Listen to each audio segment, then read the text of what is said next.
Eto ngayon ang problema mo. E di mamimingwit ka, no? Tapos nandito ka na sa ilog. Ayan, no? Pagkatapos, wala ka palang pain.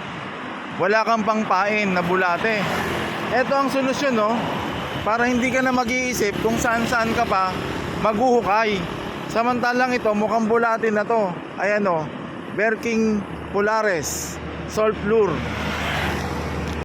Alam nyo kung gaano kaganda tong parang bulate na to. Ayan, no? Oh. Ayan, no? Pwede mo tong pampain. Yan.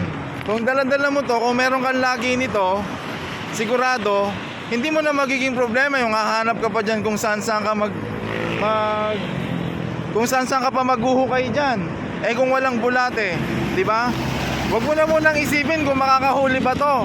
Ang mahalaga, meron kang pampain, di ba? Ayan, oh. Meron kang pampain sa pamimingwit mo. Ayan, oh. Nandyan yan sa yellow basket, tingnan mo. Good yan. Makakahuli ka nito, makakahuli ka ng isda dito. Ayan, oh. Ito ang solusyon. Ayan, oh. Berking Polaris, oh. Parang bulate mismo. Ayan, oh. Oh, di ba? Oh. Pampain. O sige, check mo dyan sa yellow basket. Murang-mura lang yan.